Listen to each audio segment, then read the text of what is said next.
For 17 years, Stock Car Steel has been a leading materials supplier to the racing industry. We're proud they're a Motorsports content partner here at Race Chaser Online. The biggest names in NASCAR trust Stock Car Steel for raw materials such as carbon steel, chrome moly, DOM, aluminum, plastics, and much more. You can't build a race car without the basic materials, and Stock Car Steel is the place to get them. Don't forget to also visit Stock Car Steel's sister company, SRI Supplies, for racing and industry. SRI is the place to go for all your shop supply needs. Nuts, bolts, rivets, tapes, adhesives, cutting tools, chemicals, body shop supplies, paint shop supplies, lubricants, and more. A well-stocked race shop is a winning race shop, and the path to winning begins with 3 letters, SRI. For more information, visit stockcarsteel.com or SRI-supplies.com. Check them both out on Facebook or call them toll-free at 1-888-752-7272, 1-888-752-7272.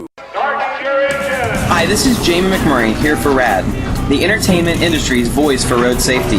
Want to make a difference? It's simple. Be responsible. Plan ahead. Designate before you celebrate. Friends don't let friends drive drunk. Baby, you can drive my car.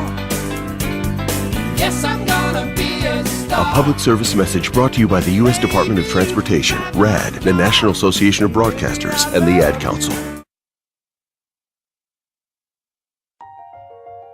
For every turn, a twist. For every start, an untimely finish. For every win, someone who loses it. For every number, a nation. For every celebration, a brawl. For every split second, years of work. For every heaven, a hell. For every good old boy, a good old girl. For every curse, a prayer. For every ounce of order, a jug of chaos. For every twist, there's a turn. I'm Jacob Seelman. And I'm Tom Baker. You're listening to Speed77 Radio, Powered by Race Chaser Online. We are your home for motorsports.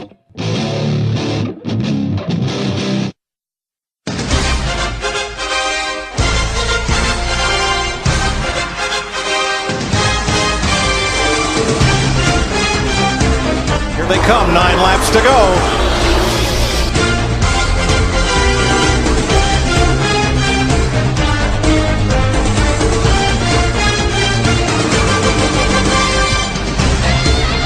White flag in the air, one more lap.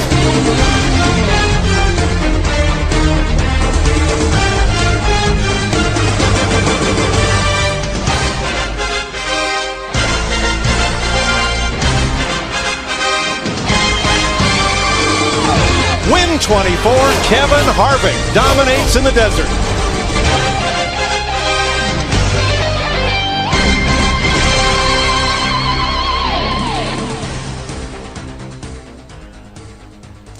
Race fans, welcome back to an all-new edition of Motorsports Madness here tonight on Speed77 Radio and RaceChaserOnline.com. It's going to be a wild one.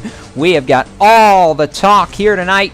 NASCAR in Phoenix. We've got AMA Supercross from Indianapolis. We've got the Pass Series from right here in the Carolinas. V8 Supercar action and much, much more. We'll even pay a visit to Open Wheel Central here tonight on the show, and it all starts right now on Motorsports Madness. We're glad you're along for the ride. Good evening, everyone, and welcome to another Monday night edition of The Madness. I'm Jacob Seelman, alongside my two colleagues here at the round table, Tom Baker and James Pike. Gentlemen, first off, good evening to both of you. It's been an exciting weekend. We're back here at the round table to figure it all out, Tom. Yeah, it should be a good show. We got a lot of diversity on the program here as far as different divisions, different things we're going to talk about tonight. Going to be a lot of fun. James, I know you're looking forward to a little later on in the show when we get to talk V8 supercars, but still a lot that you can weigh in on here tonight. I know a lot of NASCAR action in Phoenix, a lot of dominant forces over the course of the weekend as well. Yeah, definitely a lot of dominant forces over the course of the weekends. And folks, if you haven't stuck around for the V8 Supercars segment at any point during Motorsports Madness, this would be a very good night to start. And I will just leave it at that. We'll explain more about Pikester's cryptic attitude a little later in the show, but Tom, I want to get to you to start off because there was 4 days of NASCAR action in Phoenix over the course of the weekend, and let's dive right into it all. And first off, give a huge congratulations to the winner of the NASCAR Mexico Series race from Friday night, Daniel Suarez. Tom, you've been high on this kid ever since he dominated back at New Smyrna and Daytona. The run continues. He's now up to 4 NASCAR Touring Series victories in a row. It seems like he's hit his stride, and there's no stopping him right now. Well, momentum is, as we've said many times before on this show, momentum is a very funny thing. And Daniel he's aggressive. He's exciting to watch. He is constantly going to the front. I mean, this is a kid who is just not happy with second place, and he'll do whatever it takes. And Daniel certainly has earned his victories that he's had so far. And yeah, he just keeps on rolling, doesn't he? And I think this is a young man that we're going to be hearing a lot about for a long time to come on the NASCAR circuit. I really do. And let me tell you, the way he got that victory was equally as impressive. The reconfiguration at Phoenix makes for a lot of interesting moves on the last lap, and he was about 2 car lengths back coming off turn 2, heads down to the dogleg, cuts it about 3 lanes below the yellow line, gets up in front of Antonio Perez and stops his momentum. Last lap pass takes him to his 4th straight NASCAR Regional Series victory. So congratulations to Daniel Suarez, who will be back in action in about 2 weeks' time when the K&M Pro Series East gets back rolling at the Bristol Motor Speedway. How about another K&N East driver making noise out west, though? Cole Custer, 4 months removed from a bump and run that left him a little sour after the fall Phoenix K&M West race last November. Cole Custer comes back and does what he did the last time. Dominates the practice sessions, qualifies on pole, but this time he was not to be denied. Tom, Custer getting the victory. Had a challenge from Greg Pursley early on in that race, but Pursley ended up tangling with a lap car at about the 1/3 mark, and Custer got the lead, and from there he never looked back. Yeah, he was definitely strong. And again, I think this is another case of a young driver who's really on the verge of some very big things. Cole really is the type of driver I think that fit these cars very, very well. And I think we're going to be talking about Cole quite a lot over the course of this season for sure. And, to be able to go out west and put on that kind of a show, that certainly says a lot about flexibility and adaptability to different tracks, and Cole got it done in a big way this past weekend. Finally got that K&N West trophy from Phoenix to bring home that had eluded him. So congratulations to the whole Haas Automation, Bill McAnally Racing with Gene Haas team. We'll be talking a little bit more about the whole about Gene Haas and his organizations here in just a couple minutes. But we move now to Saturday in the NASCAR Nationwide Series, and there were 2 stories, James, and we'll start with, well, they're both pretty big, but we'll start with the less obvious, I guess you'd say, of the 2, the rain and Kyle Busch. The rain certainly was the storyline for about the last 2 hours after Kyle Busch made it a point to pretty much obliterate the field. I don't know which one's the less obvious one, because the rain, we had been waiting for it all weekend long, and it was really a matter of when. And I think to some degree it was almost overdue when it finally hit during the nationwide race, because it was supposed to rain out the practices and some of the qualifying events that were going to take place earlier that morning. So I think when it came, it wasn't really a shock. And neither was the fact that Kyle Busch just flat out obliterated the field because A, that's what he does in the Nationwide Series, but B, that's what he does in the Nationwide Series specifically here. Yeah, he does. Not only was it his third consecutive Phoenix Nationwide Series win, a feat that has not been accomplished by any other driver in the history of that racetrack, but, Tom, it was also his 7th career NASCAR Nationwide win in the desert. How do you stop Kyle Busch at Phoenix? You lock him in a latrine. That's how you stop him. You get him into one of those porta-john kind of things and just lock the door. That was just, it was the beatdown. It's almost embarrassing, really, that, with the competitiveness of the NASCAR Nationwide Series field in this day and age, that one car and one driver could go out and do that at the same track year after year after year after year. And boy, it was that was really just a good old-fashioned butt whooping, and Kyle made it almost look as if he wasn't even trying, to be honest with you. There just was no close. Yeah, Kyle led 155 of the 168 laps. If you want a reference of exactly how much of a beatdown that race was, there you go. He led all but 13, and I could almost say to guarantee he probably would have led all of the last 45 as well, because there was just no stopping him. Now remember, we mentioned Gene Haas earlier when we were talking about Cole Custer. Well, one of his drivers really made some noise again on Sunday, and you want to talk about a beatdown Kyle Busch style. One of his main rivals really made it look just that easy on Sunday, and James, the back of his car wasn't joking. Kevin Harvick was just freaky fast. Yeah, I wonder that if they had done a Jimmy John's commercial at Phoenix this weekend, if Harvick would have actually been able to talk that fast, because he really was that much faster than the rest of the field in the race on Sunday, and really throughout the whole weekend.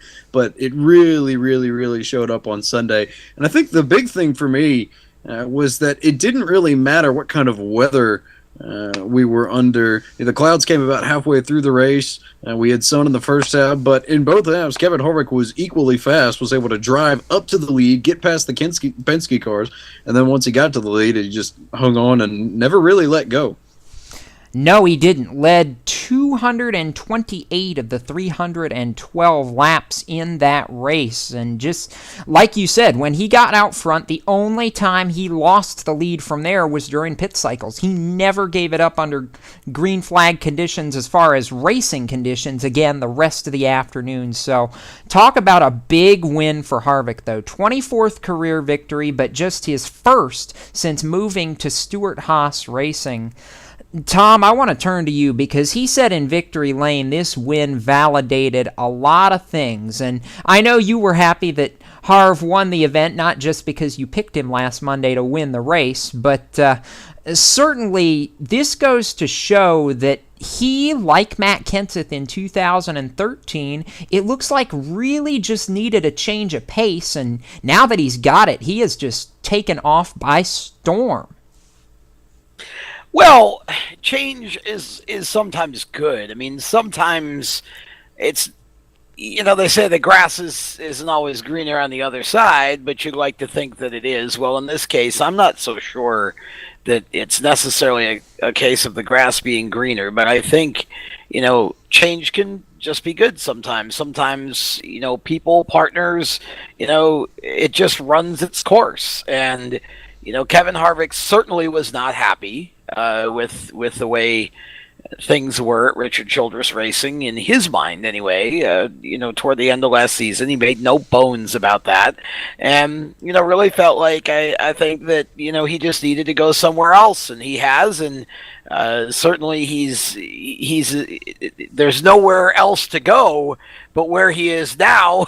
As far as you're not going to get better equipment, you're not going to get better people, you're not going to get better support, you're not going to get better resources. I mean, Kevin's got it all where he is, and I don't think anybody was real surprised. I mean, I picked him to win at Phoenix because he has a good record there, and because he certainly ran well at Daytona. There was no reason to think that he wouldn't be in contention, and I just had a feeling that he was going to come out strong, and of course not expecting him to dominate the way he did. And that there again, another good old-fashioned beatdown. Both races over the weekend were really uneventful as far as the leaders. The battle for the lead in both races was practically non-existent, but there sure was a lot of racing going on behind them, though. Yeah, there was, and I want to get to that before we take our first caution flag. There was a lot of great jockeying for positions back in the top 5, mainly between the Penske tandem of Brad Keselowski and Joey Logano. Keselowski started on the pole, and Logano led about the most laps of anybody who wasn't named Kevin Harvick. I believe 74 circuits he was out in front. But yeah, he had a good race. The guy who finished second, Tom, I know we talked about him a lot a week ago. Obviously, he won the Daytona 500. We wanted to make sure it wasn't a flash in the pan, though. And Dale Earnhardt Jr. on Sunday did not disappoint. I think he showed he's here to stay. Well, again, it's 2 races, but yes, he's driving differently.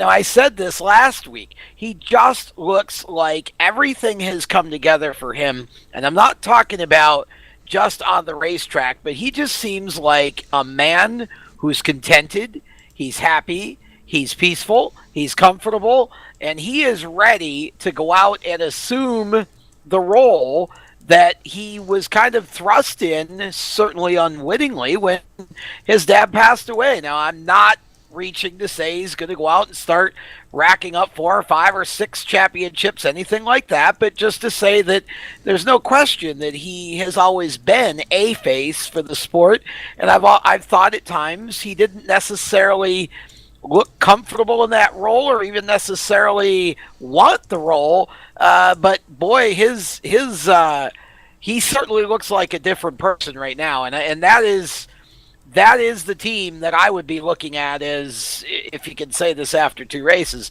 that's the team you got to beat to win the championship as far as I'm concerned.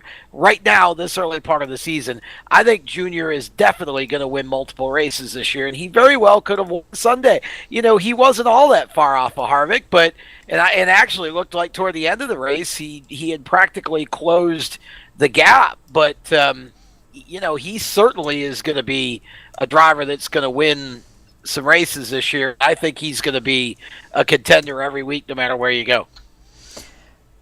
And we'll just have to wait and see. The NASCAR Sprint Cup Series, Nationwide Series, and the like head to Las Vegas Motor Speedway for round 3 of their respective championship seasons this coming weekend, the Cobalt 400. We'll talk a little bit more about that later on in the show when we'll make our picks to see who's going to be hot in Sin City. But for now, we're going to take our first caution flag. And when we come back, we're going to talk past South Super Late Models. They had a race down in Greenville Pickens over the weekend. We caught up with the top 2 from that race, Daniel Hemrick and Cameron Haley, going to talk about their runs at Greenville when we come back to the madness here on Speed 77 Radio and Race Chaser Online. Stay with us. All I wanted to do was just pick up a guitar and sing praise songs. From IamSecond.com. Well, when I got to 17, I was playing in after-hours bars, just in a bunch of trouble. Grammy Award winner Michael W. Smith. Smoking that first joint and feeling so guilty about it. From there, it was LSD, and your compass sort of just like disappeared. I knew where I belonged. I just couldn't get out. I was very depressed. I went on the floor and just began to shake. And I was just weeping. I was weeping. And I just began to just cry out for God. 12:30 at night, on the linoleum floor of my kitchen, the God of the universe came and wept with me on that floor.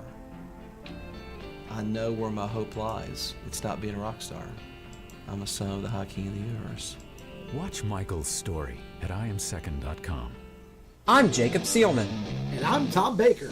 You're listening to Speed 77 Radio, Powered by Race Chaser Online. We are your home for motorsports.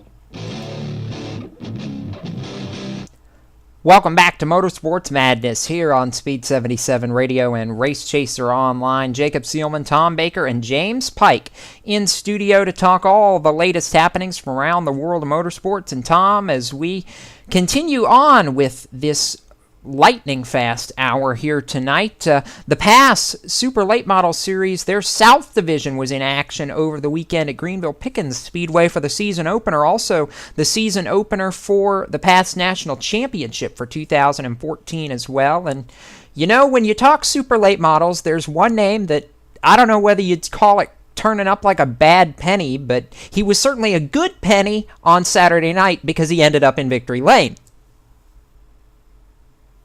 Yeah, Daniel Hemrick certainly was. Boy, I mean, what do you say? If you're Daniel Hemrick and you're racing the late model, you're up front and you're running for the win. It's that simple. He's in great equipment. Daniel is making it happen, and that's really all you can say about Daniel at this point. Is that if he's in the race and it's a late model or a super late model, he is gonna make it.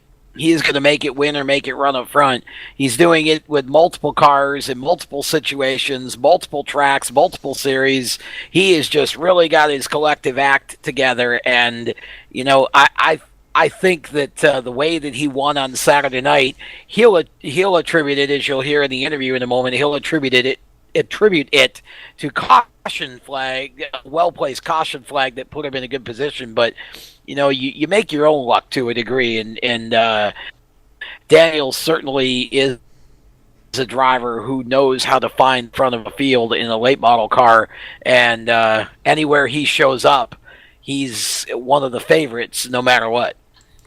Yeah, and that well-placed caution flag at lap 137, the only caution flag in the entire 150 laps of the Fox Carolina 150. Hemrick, the winner, it was his third career PASS Series triumph, and you got a chance to catch up with him, Tom, earlier in the afternoon. Daniel Hemrick, congratulations on a really big win in the PASS South Tour opener at Greenville Pickens on Saturday night. First of all, walk us through the day for you and talk about that run at the end of the race that gave you the lead. You know, really, since we unloaded at Greenville, the Woodman racing machine was really fast. We had really a whole lot of speed on the old tires and new tires, and we thought we were going to be okay. You know, in the race, we knew if we just needed to ride as much as we could. So we qualified 11th, and then we gave up a little bit in qualifying, knowing how good our race setup was. And the race couldn't have played out any better for us. We rode around first 120-plus laps, and caution came out just when we needed to and gave us perfect position to put ourselves in to win the race at the end. So track position was the key there. That caution actually worked out perfect for you. Oh, absolutely. It couldn't have came, you know, five laps later, may not have enough time. 5 laps earlier, may have got to the lead too quick and burned the tires off. So it was perfect timing. But, you know, everybody had faith, and we believed things were going to work out. But, man, I never would have dreamed it would work out as perfect as it did. Talk about the pass for the lead on Randy Gentry that eventually got you the win. Well, we restarted, I believe it was, I want to say it was roughly 20 to go. And we rolled into one and got by the first 3 pretty quick. And I got the Gentry in the 3, and he got in a little hot and got really free in and opened the door up for us on the bottom. Once I did get to his door, had a little more forward drive from managing tires a little better than those guys had.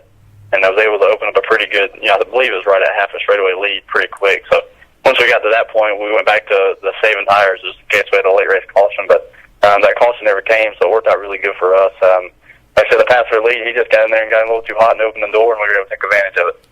So you actually, the lead that you gained, you were still in tire-saving mode while you were doing that. That's pretty impressive. Yeah, absolutely.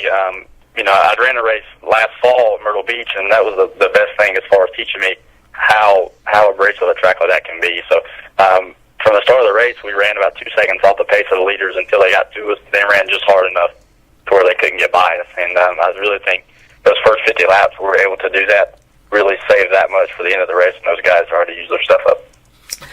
Well, you're off to a good start in terms of your late model season up here in the Carolinas, but I'm sure you'd rather be doing some racing upstairs in the bigger leagues.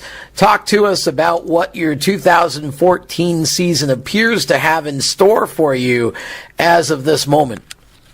As of right now, it's a lot of late model races. I'll run a couple of select events with Woodman Racing. It's a blast getting to drive for Dickie and Becky Woodman every time I get to. With that, I'm going to run the full season of Southern Super Series with Jake and Deanna Carswell and the Carswell Motorsports 98. Okay. Do a couple of select events, run the Oxford 250 in a couple of places, and all in the hopes of running a couple of truck races by the end of the year. We're not sure if it's going to work out or not, but if it does, hopefully we'll let everybody know.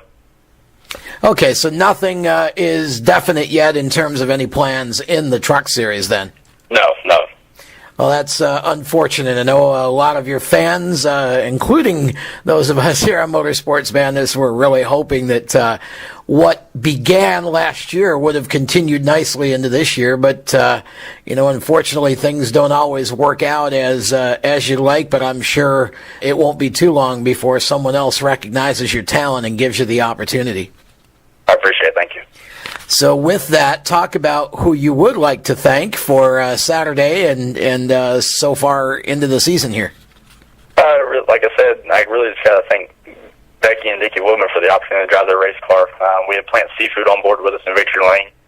Going forward, the next couple of races, we'll have Jack Link's Beef Jerky with us all season, as well as all the help from Jake and Deanna Carswell Motorsports. There's a lot of people with a small organization that we were able to pull off a win with this past weekend, so it was cool to be able to do that. And now just focus going forward. I'm looking forward to running the Rattler 250 here in a couple weeks. Now you're also doing some work, I think, with Peyton Ryan. Are you not in the late model series? Yep. Yeah. Well, we're gonna run a couple select events.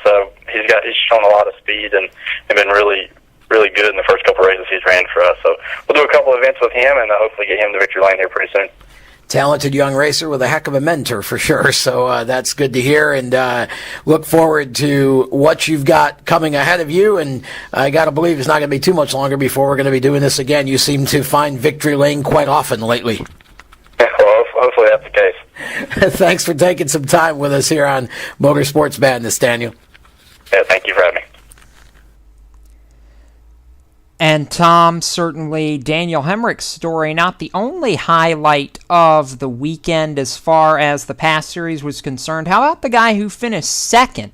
We've talked about him a goodly little bit here over the course of the last couple of weeks, certainly with the K&N Pro Series East and a little bit more. Cameron Haley, a heck of a wheelman from what he's shown the last few races we've seen him in, and he had a whale of a drive. Just got caught on the outside there right at the tail end of the race with 13 or so to go and restarted fourth, got all the way up to second, but just ran out of time to catch Daniel. Here's a young driver who just, again, shows up and goes to the front. It doesn't matter what it is. I mean, I don't think that probably half of the pit area, let alone half of the grandstand, would have even really known that much about Cameron Haley at the start of the day on Saturday. But boy, oh boy, they sure knew who he was. Again, he is a wheelman. You're absolutely right. I mean, the amount of young talent that NASCAR has in its K&N series right now, both East and West, is just remarkable, to say the least. And the future for NASCAR's big leagues is very bright as long as the resources are there for this talent to be able to continue to progress up the ranks into the top three series. And yeah, Cameron just... He's a well-spoken young man, and he does a really good job behind the wheel. And, again, a driver who can win anywhere he goes.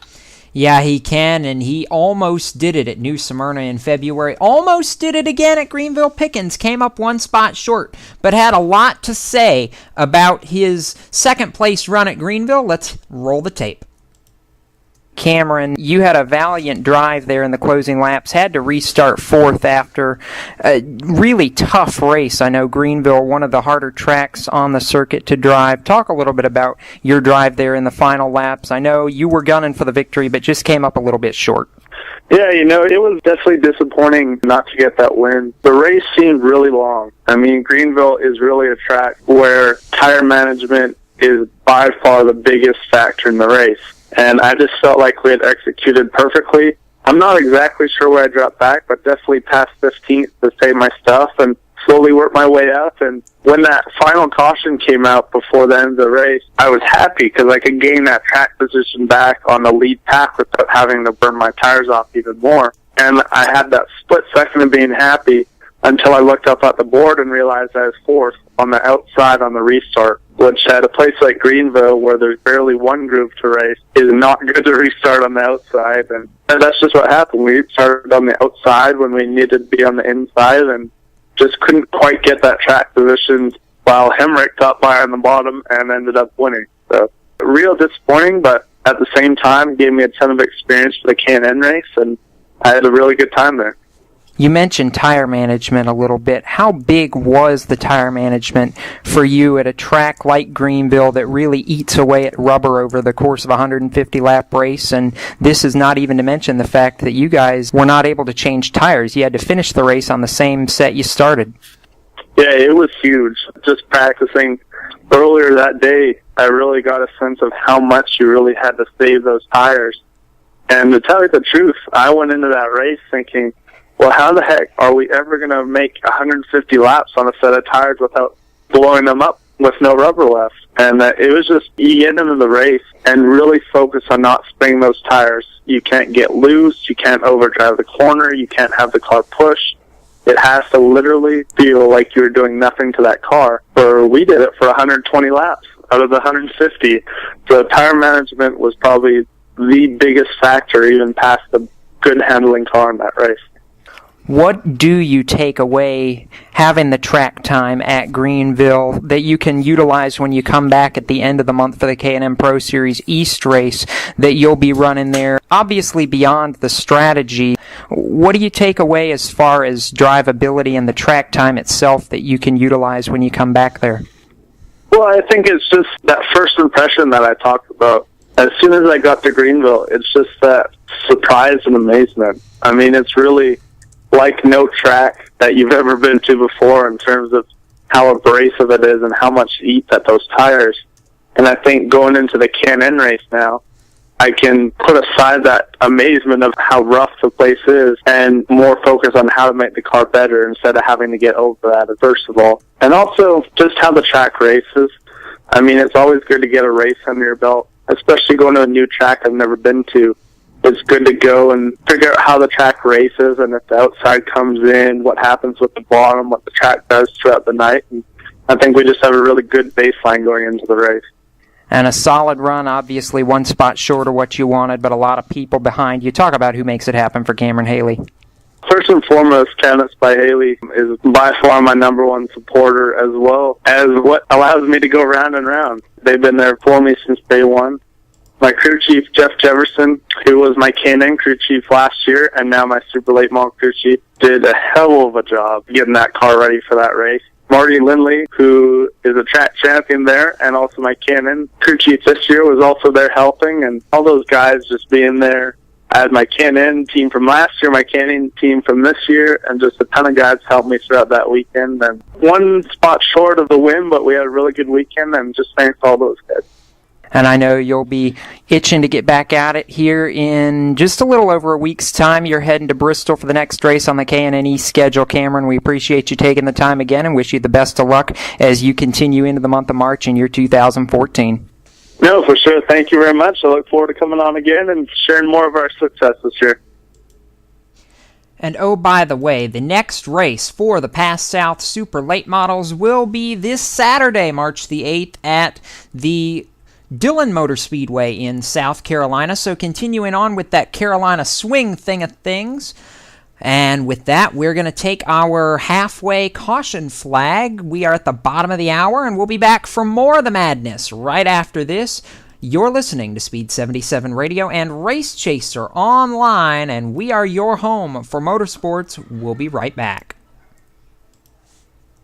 For 17 years, Stock Car Steel has been a leading materials supplier to the racing industry. We're proud they're a Motorsports content partner here at Race Chaser Online. The biggest names in NASCAR trust Stock Car Steel for raw materials such as carbon steel, chrome moly, DOM, aluminum, plastics, and much more. You can't build a race car without the basic materials, and Stock Car Steel is the place to get them. Don't forget to also visit Stock Car Steel's sister company, SRI Supplies, for racing and industry. SRI is the place to go for all your shop supply needs. Nuts, bolts, rivets, tapes, adhesives, cutting tools, chemicals, body shop supplies, paint shop supplies, lubricants, and more. A well-stocked race shop is a winning race shop, and the path to winning begins with 3 letters, SRI. For more information, visit stockcarsteel.com or SRI-supplies.com. Check them both out on Facebook or call them toll-free at 1-888-752-7272, 1-888-752-7272. I'm Jacob Seelman. And I'm Tom Baker. You're listening to Speed77 Radio, Powered by Race Chaser Online. We are your home for motorsports. Welcome back to the madness. It's Motorsports Madness here on Speed77 Radio and Race Chaser Online. And as we continue onward in our show, we want to bring back somebody who's been absent from the roundtable for a couple weeks, but it's just about his time of year. Our resident wine and cheeser and all things open wheel, Joel Sebastianelli, back with us here at the table. Joel, first off, welcome back to the show. And second off, we are finally getting close to your favorite part of the year, and that's the openings of both the F1 and the IndyCar Series seasons. Cannot wait. In the same weekend that the Formula One season opens up, you've got plenty of the stars of the IndyCar Series in the 12 Hours of Sebring racing down here in Florida. So plenty of great open wheel action coming up. Should be a monster March all across the board. I want to talk the F1 side of things first because certainly there's been some interesting storylines. 3 rounds of winter testing now complete as Formula One gets ready for the Australian Grand Prix, which takes place not this coming weekend, but next weekend, and going to be a very interesting opening for the F1 season. A lot of unknowns going into it. One of the things we do know, though, is the testing woes of Red Bull Racing continue. I don't know that other than Daniel Ricciardo, last Friday, they've had 1 race simulation the entire winter test season. Unbelievable for the 4-time defending champions. Yeah, you're absolutely right, and I think it is important to note this, though. Red Bull gets thrown under the bus, and that's very fair, especially given the fact that they are the defending constructors and drivers champions with Sebastian Vettel. They've been so strong, but the problem is less about Red Bull and the Red Bull car as it is Renault all across the board. All 4 Renault teams have been struggling. The good news is, when you look at the way the testing has gone in Jerez and Bahrain, you'd have to think that there's nothing else that could possibly go wrong for them. But if you look on the bad side, there are things that have gone wrong more than once and may continue to go wrong again once the season actually starts. They haven't been able to figure anything out. If you look at the approximate preseason mileage by the engine manufacturers, Mercedes, Ferrari, and Renault, just going by kilometers, because that's the way Formula One normally measures it, and it's the only way I can get an even number without a bunch of decimals. You had nearly 18,000 kilometers run by Mercedes compared to not even 9,000 by Renault. At least Ferrari got up into the double-digit thousands as well. So for Renault, plenty of things have been going wrong for all of these teams, not just Red Bull. I wouldn't hit the panic button yet, though, even though they're still well behind where they need to be. Let's not forget a couple years ago that Ferrari was in this exact same position and ended up winning the second race of the year in Malaysia as Fernando Alonso outlasted Sergio Perez when he was then driving for Sauber. And then Alonso went on to challenge for the world title in one of the most impressive seasons by somebody not to go home with the championship ever in Formula One, in my opinion. If anything, it's just that the status quo has been shattered in Formula One by this reliability. I wouldn't rule any of those top teams out, although Red Bull cannot be pleased with where they are right now. No, I'd imagine not. But, you talk about who's not hot, i.e. the Renaults. Let's talk about who is hot getting ready to go to Australia for the season opening round, and that would be Mercedes. And the Silver Arrows, in a big way, have by far been the strongest team in winter testing, led by Lewis Hamilton, Nico Rosberg, that whole organization. All of a sudden, you've got a team who was decent last year, really good in qualifying, but not always fantastic in race trim. They have figured out this new package better than anybody else, faster than anybody else, and I would have to say, going into Australia, it's hard to look at anybody but Rosberg or Hamilton going away with the trophy unless something really shocking comes away. I don't know if it's necessarily shocking if somebody else were to win, but they've got to be the favorite heading in. Mercedes, like I mentioned, has been so above and beyond, just as a manufacturer as a whole. And the fact that Mercedes-AMG Petronas is indeed the factory team for Mercedes, that's a huge benefit. Now, I think what's going to make this so entertaining this year is that not only are there so many uncertainties about reliability and who will take home the title, you don't even know on that team who's really the number one driver, because you can say Lewis Hamilton, and I wouldn't necessarily argue with that, but I think we're going to have a situation like we did in 2011, where you had Mark Webber and Sebastian Vettel competing for the title in the final race, and Red Bull was essentially saying, boys, just go out there and race, and please don't take each other out, and please just one of you help win us the Drivers' Championship. I think it's what we're going to end up seeing happening with Mercedes, too, because both Rosberg and Hamilton were very strong at points last year. We definitely saw their form in qualifying, and assuming they've got their race pace issues, which I guess they don't really need to figure them out, they just needed to fix them from one year to the other, because it's not as though they're carrying over the same car at all. You know, with those problems out of the way this year, I think they're definitely the favorite. An interesting parallel here.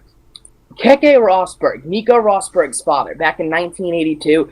82 was a year of attrition for Formula One. You had everything from, of course, the safety standards weren't anywhere near where they were today. You had Villeneuve, unfortunately, passing away that season. You had plenty of drivers retiring due to the mechanical issues that were definitely far and away much more difficult to complete a race back then than it is now. And Rosberg won that title not by being outstanding. He only won one Grand Prix, the Swiss Grand Prix, towards the end of the year. But the fact that he finished most of the races, whereas his counterparts did not.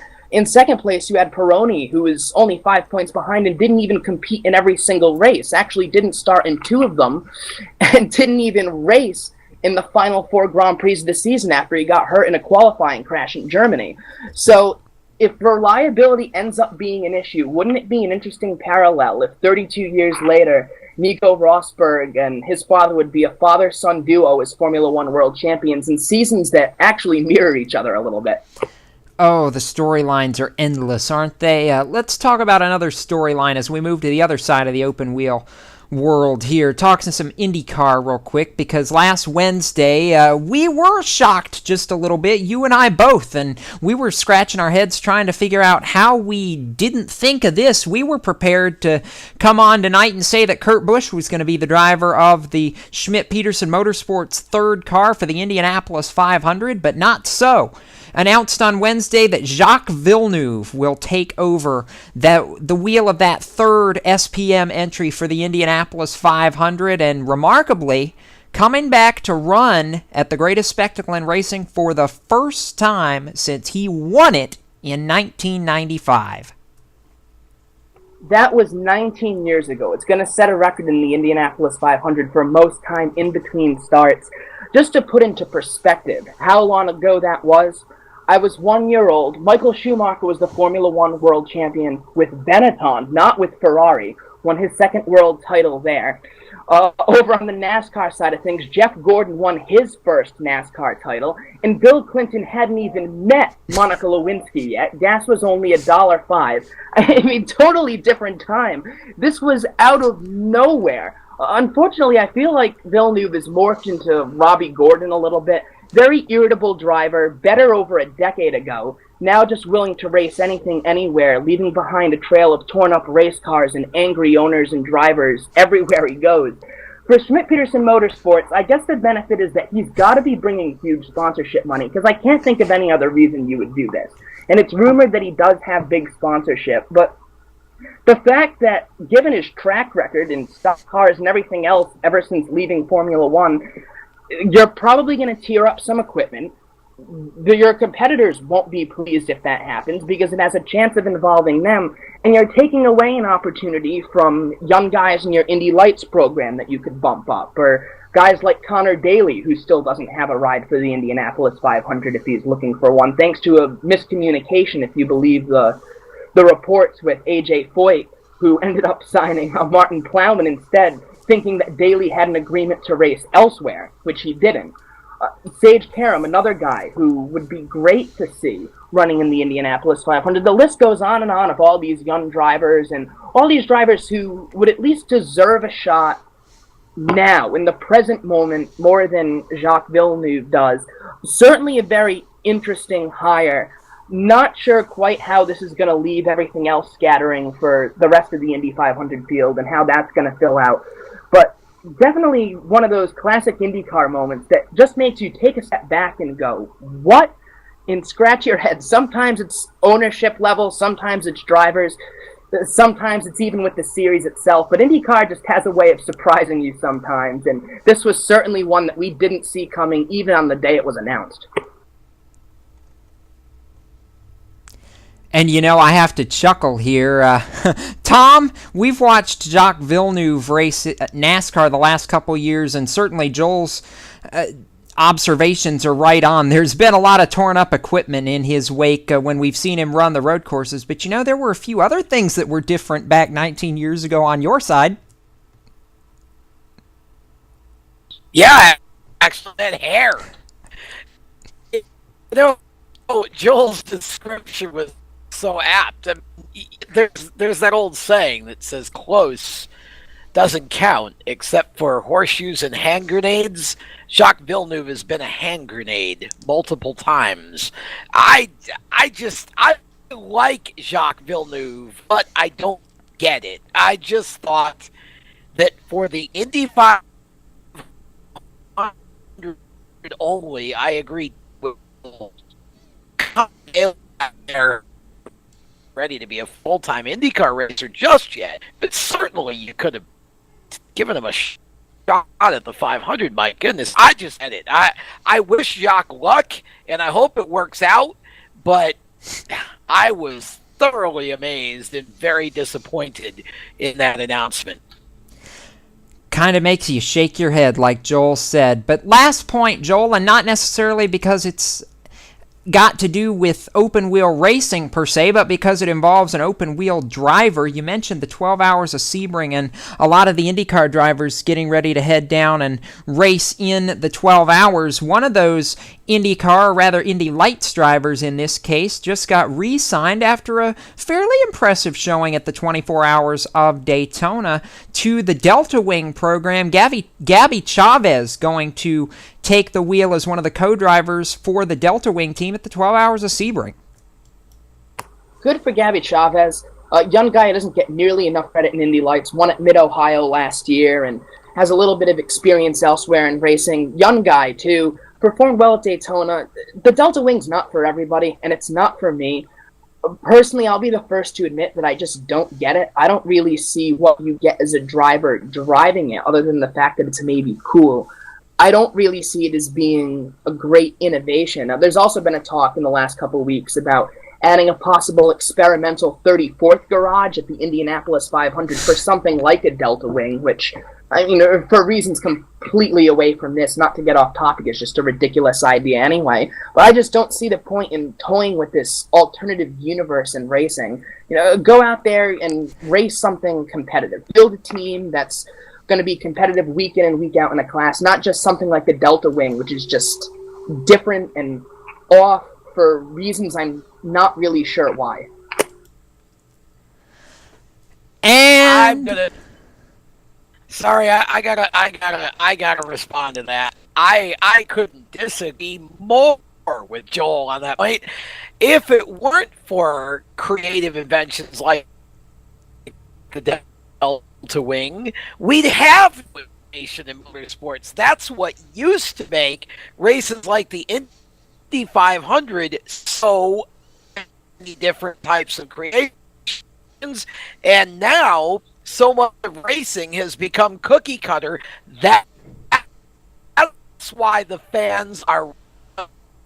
I say go Delwing, go, and the more innovation we can bring back into the sport and the more it can be tied to engineering, the more interest we're going to get back, including the Indy 500. If they can find a way to do a 34th experimental kind of car, then I don't see any reason why we shouldn't look at that as being a viable option, but only if they can do it in a way that makes sense. I'm all for that type of innovation, and racing will not survive without it.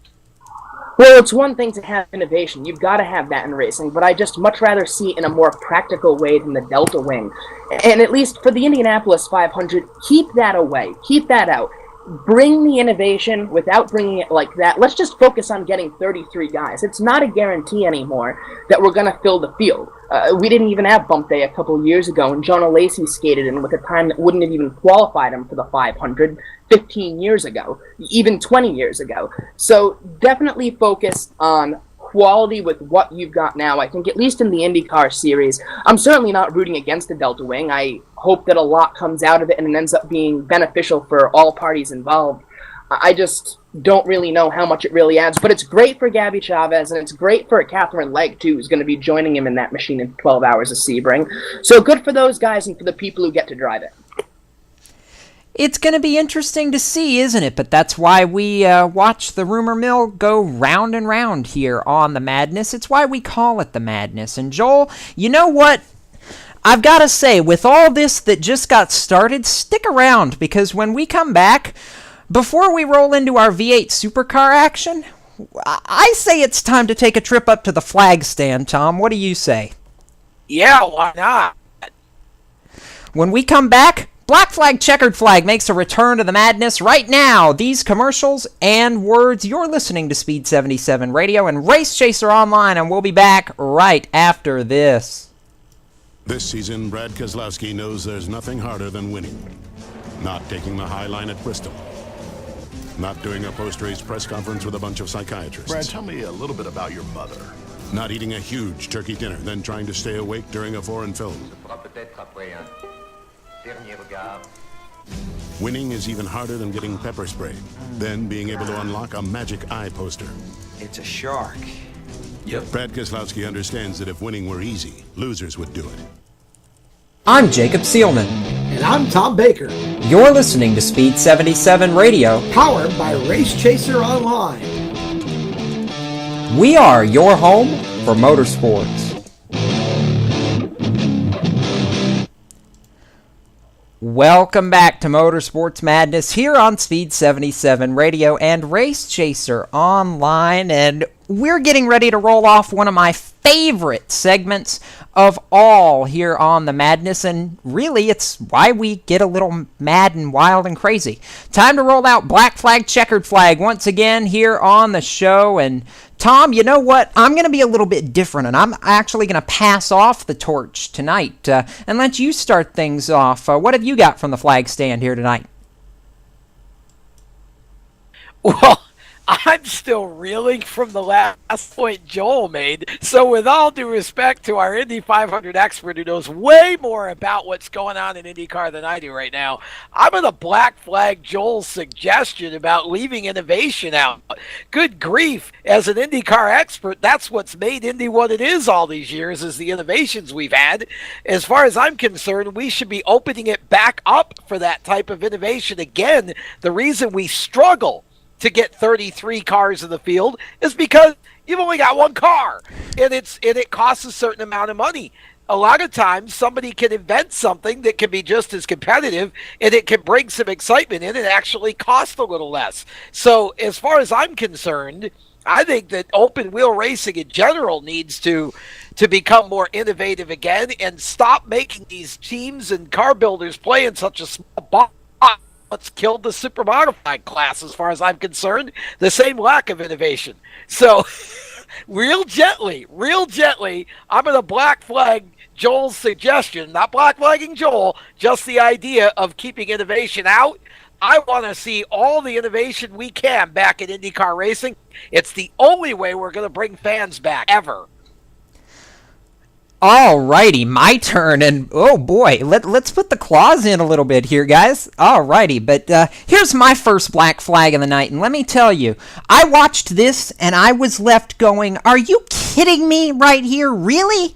My black flag goes to lap 1, turn 1, of the Monster Energy Supercross event from Saturday night, where not 1, not 2, but 3 top drivers in the points chase and 2 former champions went down before we ever completed one turn in the Supercross at Indianapolis Saturday night.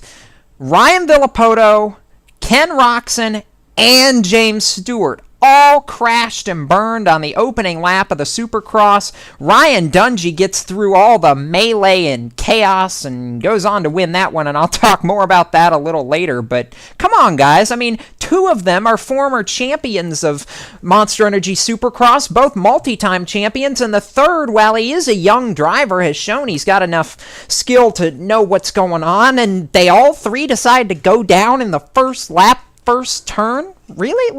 Black flag to all 3 of them. James, what's your first black flag? Is that your idea of pulling in the claws, Jacob? You know what? I don't know. James, what you got? I think that was more in reference to what you said regarding Joel's suggestion, Tom. But at any rate, my black flag is going to come from the Clipsal 500 in Adelaide. In particular, about, let's say, a third of the way through race 3 of the V8 Supercars Championship. Now, in past years, the V8 Supercars have used kind of the old IRL style of restarts where the pace car accelerates to race pace about 2 or 3 turns before the start-finish line so that when the field gets to the start-finish line to take the green flag again, they're already going at pace. There's a little bit of space in between people, and you don't really have that many issues. However, for this year, they have adopted a very NASCAR-like restart policy where they have what is called an acceleration zone, akin to the restart zone here in good old America, where the leader of the race has complete control of the fields. Now, if you are the leader, you can accelerate anytime you like, but if you accelerate before or after the restart zone, you are supposed to get a penalty. And the guys behind you, if you're the leader, are supposed to basically just let you go. The V8 Supercar Series is supposed to call that, or so that's how it's supposed to be in theory. However, in practice, it didn't really work out so well, because both Shane Van Gisbergen and one of the Kelly brothers, I believe it might have been Rick, I think it was Rick, both got nailed for jumping the restart when there was no real clear evidence that they jumped the acceleration zone before anybody else to begin with. It was openly questioned by everybody on Channel 7 who broadcast the series in Australia and around the world, and they don't really question anything often. It was a very, very rare instance on their part that they were openly criticizing the officiating committee in V8 Supercars, and it just drew a slew of criticism from everybody, not to mention the fact that we may or may not have had a massive, massive wreck, basically as a result of this restart policy that took out a really, really good mess of cars. So just a really, really, really bad day overall for the V8 Supercars officials on race 3. Just a bunch of really odd penalties. Beyond the fact that Jamie Whincup also got nailed for having the Lollipop Man work on the car when he may or may not have just pointed to something. Again, there wasn't any clear evidence. So just a lot of really, really strange penalties that went down on Sunday that we'll talk at length in our V8 Supercar segment. But black flag to the officials, and I just hope that that's a bad day at the office and that we don't see another one of those for a very, very long time, because it was just strange and weird, and it by and large ruined that whole event for me. And here I thought you were going to give a black flag to Jamie Whincup, too, for his whole message just being, as you put it, flat stupid at the end of race 3. No, he already got his punishment for losing the position that he had. I think that's enough. Joel, what have you got? I'm sure there's probably a black flag floating somewhere in your cap here tonight. I'll throw in 2 for good measure. The first is just for Tom for disagreeing with me, and I'll just leave it at that. The second one, we'll stay with IndyCar, and I'm going to throw the black flag on Panther Racing, specifically John Barnes, for his sour grapes lawsuit against just about anybody with a first and last name who's ever been associated with IndyCar, namely Ray Hall, Letterman, Lanigan Racing, the series itself, and the Army National Guard and the sponsorship administrators for them, including John Meltzer. It's definitely been quite the journey. The civil lawsuit has 25 pages in the complaint filed in the Indiana Superior Court with Marion County. Just very ugly details. And I won't go into all of them now because I also know that we're pushing things with time. But John Barnes is not saving face. This is the perfect way for come May just to find out from the IndyCar series that your Indy 500 entry got lost in the mail. They are in no position to start this season right now. They're in complete disarray. There's allegations that, actually way back when with Dan Weldon, that Weldon may not have even been paid for one of his seasons, although Robin Miller thought that was resolved eventually. This team, it's hard to forget how good they were, winning titles with Sam Hornish Jr. way back when, but that time is gone, and it's probably the end of Panther Racing. Goodbye and good riddance to John Barnes and the individuals involved with this. I'm just not even going to go there. All I'm going to say is it's a shame the fall that John Barnes and that whole Panther organization's been on the last couple of years. Just a shame because you're right. They were so good back when they were winning titles with Sam Hornish in the early 2000s, and now just to see the fall from grace, really unbelievable for the IndyCar series. Yeah, it is. And if you want to find out more information on this, I suggest going to racer.com. Earlier today, Marshall Pruitt had a great article that takes you completely inside everything with the lawsuit. Anything you need to know is in there. It's the best piece by far I've seen on that. So just a shout out to Marshall. If you want to find out more information, I highly suggest going there. All right, Tom, let's brighten the mood. Checkered flags, what you got? I have 2. First of all, checkered flag big time to the Pass South drivers. 137 laps without a caution flag in their opening race at Greenville Pickens, of all places, not to have a wreck fest. That was phenomenal. 1 caution in the race, and just a very clean run for all of the Pass South short trackers. So congratulations to everybody in the Pass South series on that, and I'm going to throw in a second checkered flag, and I'm sure I'll probably set some people on the rear with this one, but a checkered flag to NASCAR. For what, you ask? Well, simple. For creating a car that seems to be very racy. We had a race after Daytona now, and although Kevin Harvick dominated, you're going to have those races. We have several a year where one car just gets hot and you can't touch it. But behind him, the racing was phenomenal all day long. It seems like the Gen 6, with all the changes that they made to it over the winter, is on the right track now. It may not be everything it needs to be yet, but early signs seem to be encouraging that maybe we are starting to create a race car again that the drivers can show their talent in and drive and race and pass, and that can only be good for the rest of the NASCAR season. So checkered flag to the NASCAR tech folk for apparently some good changes over the winter. Encouraging. Gasp. I don't know when the last time it was I heard that. Amazing. My checkered flag is going to go to, yes, I know, one of the 2 guys who dominated, but you know, when it all comes down to it, how about this, though? Kevin Harvick moves in the offseason from the only home he's ever known, Richard Childress Racing, goes over to Stewart Haas, joins his longtime buddy Tony Stewart, and almost wins the Sprint Unlimited with a wrecked race car, goes to Daytona, has a solid run for much of that race, and all of a sudden he comes to Phoenix and the fire was lit. Happy just took off and dominated the desert as he has done in races and in years prior, becomes the all-time winningest driver at Phoenix in the NASCAR Sprint Cup Series, and wins in just his second race with SHR. I feel like Happy is going to be the Matt Kenseth of 2014, checkered flag to Harvick for an incredible performance. And now we're going to an intermediate track in Las Vegas where he is maybe not always been fantastic as far as Vegas is concerned, but he's good on the high-speed intermediate tracks. Look for Harvick to be a contender for another type of checkered flag this weekend. Pikester, what have you got? I'll have a small and I guess a bigger checkered.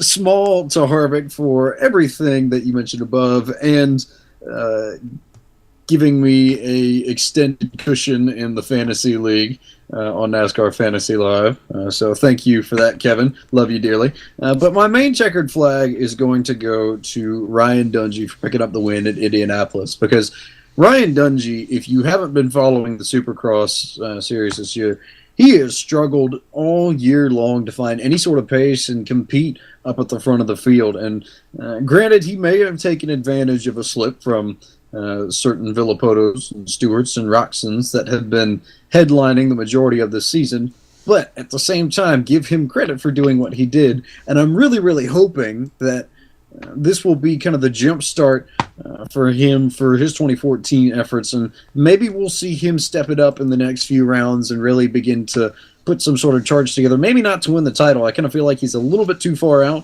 at this point to make a run at the championship, but to get a podium finish in the points at the end of the year is definitely doable, and I really would like to at least see him fight for that and be in it going into the World Finals at Las Vegas. So, checkered flag, Ryan Dungey, great job this weekend. That is not at all what I expected for your checkered flag, but I suppose you're saving the best for later, so I won't see any more on that. Joel, what have you got as far as a checkered flag, if you've got one at all? Well, I certainly do have one, and unfortunately it's not really on as happy a note as the others, but it does deserve to be recognized in the first move of what I'm sure will be many this Formula One season. The Bahrain International Circuit is going to honor Michael Schumacher by renaming Turn 1 after him. Schumacher won the inaugural Bahrain Grand Prix back in 2004, and he's still in a coma despite attempts to wake him. At this point, unfortunately, the outlook seems very, very bleak with Schumacher. As the reports have been coming out this week, they've been completely unable to wake him, and unfortunately, as the checkered flag may be coming on his life, or at least the Michael Schumacher that we've known and loved and at times admittedly hated for so long, all in the heat of competition. It's at least nice to see that the Formula One world is rallying together to honor him and his family, and that no matter what happens with that situation with Michael Schumacher, as he attempts to recover from these injuries, we at least know that he'll live on in many ways in Formula One, including at the Bahrain International Circuit. A classy move to rename Turn 1 after him. Seconded, and certainly our prayers and well wishes continue to go out to the Schumacher family. Joel, as always, we appreciate you coming on the show, appreciate you sticking around for a little bit extra here. I know we may have caught you off guard, but glad you joined in from the flag stand, and look forward to having you back on the show here and on the website as well. I know you're going to be providing us with some exclusive content on RaceChaserOnline.com leading up to next weekend's Australian Grand Prix. Certainly, we're going to have team previews coming right now, actually, for every single Formula One team, followed by every single IndyCar team leading up to both of their respective season openers in Australia and then St. Petersburg for the IndyCar Series 2 weeks later in the final weekend of March. Plenty of content coming up, so stay tuned for that. Great view up on the flag stand. Thanks for welcoming me up here. Definitely a little tight pressed for space with all of us, but it's a great segment. As always, have a great night, guys, and enjoy what a week it's going to be, what a month it's going to be for auto racing. I can't wait all across the board. You got to love this time of year. Yes, you do. See, Joel got his revenge there right at the end. I see what that was, Joel, because now I know he wasn't calling you fat, Jacob, or Pikester, because there's no way you guys can be called fat. He just called me fat. That's what he did. That's all right. That's what I get for black flagging him. Well, as they say in Animal House, fat, drunk, and stupid is no way to go through life. I'll definitely give you this. You're not stupid, or not. Well, no, shouldn't say that. You're definitely not drunk. But given some times you've disagreed with me, maybe with both of these, I don't know. Starting to change my mind on you. You're a bit of a wild card every week. That's the idea. Gotta keep you kids in line, you see? Just to keep you guessing. Both of y'all stop. Let's go to commercial. We'll be back with the madness right after this. Jeez, that's why we call it as such. You're listening to Speed77 Radio and Race Chaser Online. We'll be right back.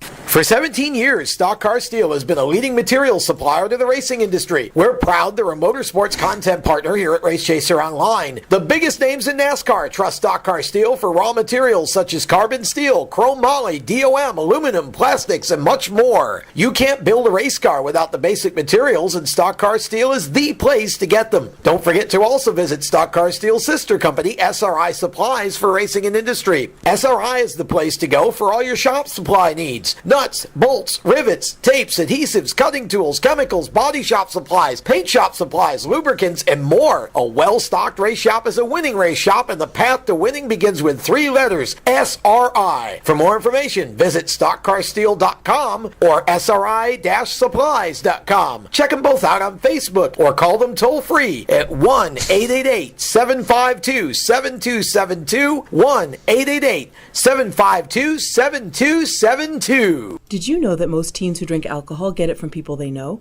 Usually their friends or family members. But regardless of where they get it, alcohol puts teens at risk for injury, to themselves and to others. You can help make it a safe summer for the teens you know. Don't serve them alcohol. It's unsafe, it's illegal, and it's irresponsible. Find out more at don'tserveteens.gov. That's don'tserveteens.gov. A message from the Federal Trade Commission and this station. Hey guys, what's up? Hey Dale, I got your text that said you couldn't text. Wait, what? Why would he text that he couldn't text? I was driving. Well, why not just not text instead of texting you can't text? I didn't text. It was just a text saying that he couldn't text. So who actually texted the text that he couldn't text? Dale. The Sprint Drive First app blocks and replies to texts while you drive. We can live without the and. I'm Jacob Seelman. And I'm Tom Baker. You're listening to Speed77 Radio, powered by Race Chaser Online. We are your home for motorsports. Alrighty, welcome back to Motorsports Madness here on Speed77 Radio and Race Chaser Online, where I think we've got everybody under control here once again. Getting ready to move into our final segment, and I'm really, really excited about this because I have to admit something, and I'll go ahead and do it on air, that I begrudgingly didn't think I was going to, and then this weekend happened. James Pike, you, sir, have made me a believer in V8 supercars, and I tell you what, if Phoenix, for as dull as it was out front, somebody needs to pack us up and ship us to Australia, because I would love to see one of these in person. The 3 races from this weekend's Clipsal 500 were unbelievable.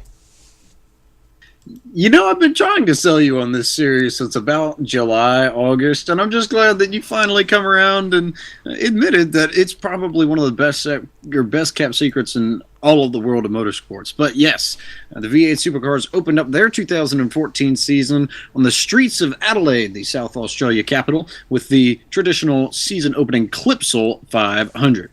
Now, for this year, we had a little bit of a different format. They split what was a 250-kilometer race that was run on Saturday into 2 125-kilometer races for this year.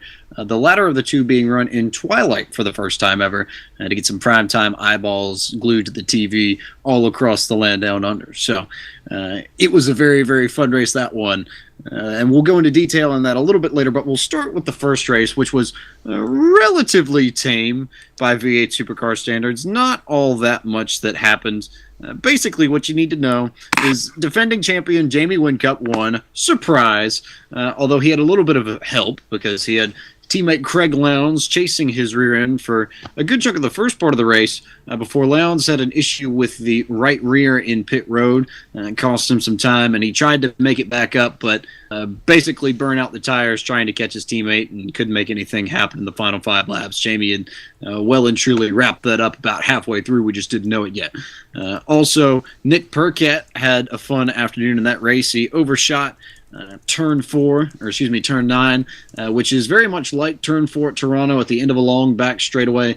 Brings you into a hairpin that gives you a very quick right-left section. It's one that you'll hear a lot of. So keep your ears and ears out for that. But had a little bit of issue there. Bounced off Caruso. Tried to save his car and then ended up bouncing into poor Dale Wood, one of the I believe Brad Johnson racing cars. Both got shipped to pit road. Not very fun for either of them. They both struggled and didn't really have great finishes in the race at all. But nothing really beyond that to note. Maybe if you count Chaz Mostert struggling in his debut for performance racing. But Jacob, just very quiet, especially in comparison to race 2. Yeah, really quiet, and I just want to add about Jamie Whincup. You know, we talk about guys who ride momentum into upcoming races and sometimes upcoming seasons. Jamie Whincup made a championship statement in race 1 that if you're going to win the 2014 title, you're going to have to go through Red Bull Racing Australia, and you're going to have to go through Jamie, who has almost cemented himself as the greatest of all time, tied with the record of 5 championships. Just an unbelievable drive to once again school his teammate and go to victory lane. Whincup, you know, creeping ever closer to that wins record that Craig Lowndes has. But you're right, race 1 was the calm one. 2 and 3 for very, very different reasons, not so much. Yeah. I think we'll skip ahead to race 3 and take care of that, because that was just crazy in and of itself. And race 2 really was the big storyline headmaker, or story maker. But race 3 was the feature-length, traditional 250-kilometer race to close out the Clipsal 500. Very, very, very crazy from the get-go. It started on lap 10. We had our first safety car of the event when Will Davidson and James Moffitt were racing through turn 8, which is basically a dogleg just as intense as the old one at Phoenix, just as flat and about half as wide. As you can imagine, cars going through there at a very, very high speed. It's very easy to clip the wall, especially if you get a little bit of, which is exactly what Moffitt gave to Will Davidson. Davidson ended up smacking that wall with the left side of his car, would retire from the race as a result. And he was a little angry, Jacob, shall we say, if we're putting it in nicest terms. Just a tad bit. I mean, not only was he out of the race, but that impact when he hit the wall sheared the door off the thing. I'd say he had a little right to be just slightly upset. His interview was as tempered as it could be there after the incident. But no, Will Davison was not happy at all. Felt like that bumpers were being put places they didn't need to be put too early in the race. And just a shame, because I feel like he did have a solid race car to contend for a top 5 finish. Yeah, Erebus definitely showed a lot more pace this year at ALA than they did in the year prior, and really throughout all of 2013 they just struggled miserably in their first year with the Mercedes cars they brought into the series last year. And I'm with you on that. I think Will definitely would have had a top 10 car if he hadn't been caught up in that incident. And that really was just a harbinger of what was to come. Because when we got to lap 14, we had our major incident of the day. It was the first of the aforementioned acceleration zone restarts that we talked about a little bit in black flag, checkered flag. And basically, when the green flag flew, everybody just fanned out and everybody was just on top of each other going into a left-right-left chicane to start off the lap, which has no room for more than about 2 cars. Had cars trying to go in there 3 and 4 wide, and as you can imagine, didn't really lead to anything better than disaster. In this case, it was Jason Bright that was responsible for the incident there. He tried to turn down on Tanner didn't realize Tanner was there, caught the curb, and then just went end over end over end and flipped and flipped and flipped. It was a horrific and vicious crash. Amazing that he went away all right, but would not finish, obviously, with a flipped race car. Also caught Chaz Mostert of FPR and Scott Pye of Dick Johnson Racing. And Jacob, it was just scary to see. It was not a fun crash to witness at all. Yeah, was not fun, and really glad to see Bridie walk away from that one. Just a very, very scary crash. Pictures of that car, you can, I'm sure, go look at the crash on YouTube or Google search images of that machine after the wreck, but it was absolutely unbelievable. I couldn't believe what was left of that car because it was not a whole lot, James. But like I said, glad to see Bridie walk away unharmed, and a lot of repair work for a lot of these teams before the next race next weekend as part of the Australian Grand Prix. Yeah, that's Bridie's only chassis that they have complete at Brad Jones Racing so far, and he will be in a rush. That whole team will be in a rush to get a car ready just for the exhibition race supporting the Australian Grand Prix for Formula One, which is the next event for this series. But we also had a pair of penalties assessed to Shane Van Gisbergen and Rick Kelly, which were my black flags. V8 Supercars deemed them to jump the restart zone. There was no clear evidence of it at all. It, in effect, ruined their day. They couldn't ever come back from it. Shane Van Gisbergen made a nice rally to come up and finish in the top 5, I believe 4th, but just never could get back to where they were in the field after that. Now, after that incident, things kind of calmed down a little bit until we hit lap 54 when Jamie Whincup was assessed a penalty because his lollipop man was deemed to have helped repair the car, which is illegal in the V8 Supercars. The lollipop man is supposed to do nothing but just hold that sign up. He got the penalty, which really wasn't clear to begin with, and then from there, Jake, it kind of just snowballed.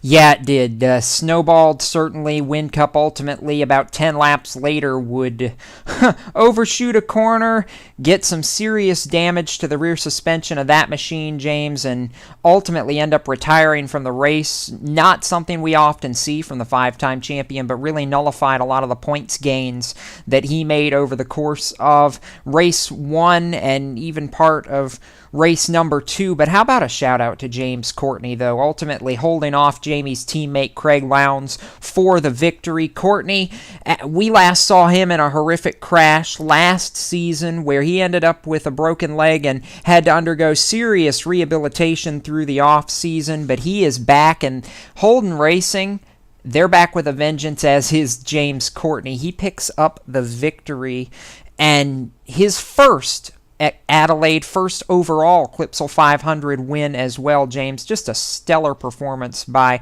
Courtney and the entire team. Yeah, just a really, really great performance to see. Basically won up Tony Stewart. It's a fantastic event for him, and he'll be happy to carry that momentum into Albert Park and then Simmons Plains when the V8 Supercars runs to the next point event. But as wacky and wild as race 3 was, it was race 2 that drew all the eyeballs, because race 2 was all about the battle between the champ, Jamie Whincup, and the new kid on the block, the 20-year-old from New Zealand, Scott McLaughlin, running for Valvoline Racing GRM. If you followed the series, you'll know that this was a Holden team last year, but in the off-season, they switched to Volvos. They had factory support from Volvo's in-house nutters, the tuning operation Polestar, and they had been running a pair of Volvo S60s and plan to do so for the 2014 season and beyond, starting in Clipsal. There was a fantastic battle for the final, say, about second half of the race. Really picked up in the last 10 laps, though, where Jamie Whincup, who had the exact same trouble that Craig Lowndes had in the first race, had trouble on the right rear with the air gun, got caught back in traffic, was working his way up through the field, got to McLaughlin, was racing him for second, was able to catch up to McLaughlin, and then back up. He would make some sort of mistake on the track and lose all his time. And then catch back up again and back up. And catch back up again and back up. And it culminated in the final lap of the race. Basically, Whincup rode the back bumper of McLaughlin all the way around the first half of the corner, first half of the circuit, really. And then going down into the back straight, McLaughlin defended at turn 9, that tight little hairpin that was the source of so many incidents over the course of the weekend. It actually slowed down more than he should have and allowed Whincup to get around him on the outside. They went door to door through turns 10 and 11, a tight little narrow part of the track where there was a wall on McLaughlin's side. He nearly got run into it by Whincup. Amazing to me that he didn't. And then they went down to the final hairpin of the corner, and Jamie Whincup overshot the hairpin, jumped out of the gas, tried to mash it, spun the tires, and Scott McLaughlin was able to hold his racing line, drive through the corner clean, and pick up the first ever podium for a Volvo in V8 Supercars competition since 1999. In their first day of racing back in the series, it was a monumental moment. And it gave us maybe one of the greatest interviews I've heard in a long, long time between Channel 7's Martin Beretta and Scotty. Jacob, I know we've got that clip, but fans, just listen, and you'll understand everything. Scotty, that was incredible. That is going to be one of the great moments of the year, and you've nailed it again. Well done. Holy cow. Thank you. Holy cow. Nah, seriously. My boys, man, I can't thank them enough. It was amazing. Richard, the crew, all the fans. You guys are playing the Volvo jokes, but I guess they're gone now. So, thanks, guys. And, mate, I've never been this happy second. Jesus. Now, just take us through the emotions for you. You're on the last lap. You got Jamie Whincup on your tail. He gets by you. Yeah. What happens then? Oh, I was an idiot. I slowed down too much. So I should have blocked him a bit better, but he got me, and then we went side by side. It was pretty good racing, and I don't know what happened on there. I just plucked her in first, gave some jandal. Yeah, sorry. Sorry. We understand there's a level of excitement, Scott. Sorry to all the little kids out there. But congratulations, Adam. And what a way to kickstart your team. What a way to bring Volvo into V8 Supercars. Volvo, Polestar, Valvoline. Thanks, guys. Hopefully got more of this. Yes. Awesome, Jill, mate. Congratulations, Scotty. We'll see you on the podium. I'll be honest, James, I don't know when we were done with that interview what shocked me a little bit more, the word heard round the world from Scotty McLaughlin or the use of the word jandal. It's become an internet sensation in the V8 Supercars community almost overnight. I can't tell you how many different pictures and jokes I've seen that feature the jandal, which is actually the New Zealand term for your traditional flip-flop. And in that whole interview, when he says give it some jandal, he means basically to put his foot on the gas, for all the Americans that aren't familiar with New Zealand slang. But the one thing I noticed about that whole moment is that it very much had the air of a changing of the guards, so to speak, moment. Maybe a moment where Scotty announced himself onto the V8 Supercar scene and kind of rubber stamped his arrival in both his career and maybe both for the Volvos as well. Because it wasn't just that race. They were genuinely quick all week long. He actually had a mechanical issue knock him out of the third race on Sunday, but if he had been able to finish, he was running in third at the time when that car broke down and he was forced to retire. And if you kind of got a feeling he might be able to do something when he won at Pukekohe last year and got the podium at Queensland and Winton, I believe, this to me felt like the moment where if we look back on his career and he ends up becoming every bit as good as Jamie Whincup or Craig Lowndes, who actually said after the race he saw a lot of his younger self in McLaughlin, this could be the kind of moment we look back on and say, that's where Scott McLaughlin arrived, that's where his career really got going, and that's where he became a superstar in the championship. It's going to be interesting and remarkable to watch. Congratulations to Scott McLaughlin and the whole Volvo camp on a stellar run in Race 2. Congratulations to go to Craig Lowndes, who won race number 2 and is the points leader headed to both the non-points weekend here coming up in 2 weeks for the Australian Grand Prix, the V8 Supercars, a companion series to that event, and also to the next points race on the V8 Supercars calendar. James, I know we're looking forward to it continuing. It's going to be very, very fun, especially now that all the Volvo jokes are gone, as Scotty said, to see just what kind of impact they'll have in Albert Park and in Seminole Plains. Red Bull will be there, but the spotlight is very clearly on that team coming out of this weekend, so I'll be curious to see how they handle it. Yeah, it's going to be interesting, and with that, we are just about done here, but, as always, before we go off the air, want to salute the fact that our score tally right now is all tied up. Tom, you correctly picked Kevin Harvick to win, and boy, when did he ever on Sunday afternoon. So you've got one, I've got one, Pikester's got one. It's a deadlock again. Yeah, kind of cool. We're all tied at 1, which basically means after 2 weeks, we hit the reset button and do it again. Yes, we do. Let's think about Las Vegas here real quick. Sunday afternoon, a lot of favorites. I'm going to start things off here and go with the guy who statistically is not only the best there's ever been at Las Vegas, but over the past couple of races, and especially last year, was absolutely flawless at Las Vegas Motor Speedway. Average finish of 4th, all-time average finish inside the top 10. I picked him last week at Phoenix, and he had a top 5 run, and you know what? Why mess up a good thing? I feel like, his sponsor is sponsoring the race. Why not go for it? He's won it 3 times before. Jimmy Johnson wins at Las Vegas. Tom, who are you going to go with? Well, if you're going to take a great big gamble on Jimmy Johnson, I'm going to take just about as big a gamble. I'm going over to the Toyota camp, and I'm going to take another of the drivers who statistically is one of the best at Las Vegas, and that is Matt Kenseth. He's about due, I think, and I'm gonna go with the Matt Kenseth for the win, and hopefully, if all of this comes together right, I'll have a 2-1 lead over the rest of the weekend. I don't even want to hear it. James? I think I'm going to keep it in the Toyota camp, go with a guy who didn't necessarily have the speed for the majority of the race in Phoenix, but when push came to shove, he really came on strong, ended up knocking out, I think, a top 5, 6, somewhere in there out of that whole deal. Closed that race a lot like Kevin Harvick usually does, except Harvick didn't really have to close when he was out front the whole time. How about the guy in the M&M Camry, Kyle Busch, going back home to Las Vegas? I think everybody in the NASCAR community knows just how much this race means to him, and he's pretty quick here, if you guys haven't noticed. He's got great stats here. Maybe not quite on the level with Johnson and Kenseth, but I think in that next tier of guys, he has to be probably the first one you look at. So I'll take all the candy in Victory Lane this Sunday afternoon.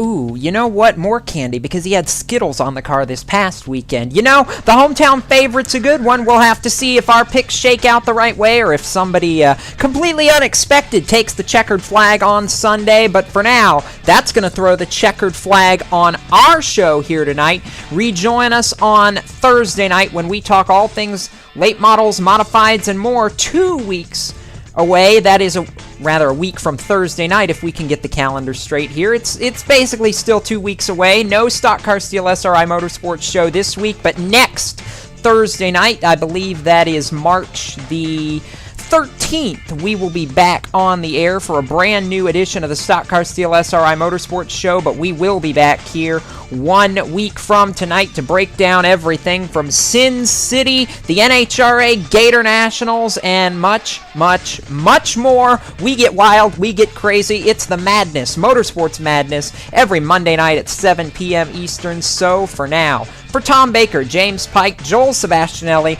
Stephen Ovens, DJ Everett, and the rest of the cast of characters at Speed77 Radio and Race Chaser Online, I'm Jacob Zielman, reminding you all you race fans out there to keep it off the wall. Until we meet again, we'll see you at the racetracks. Have a safe racing weekend, folks. So long.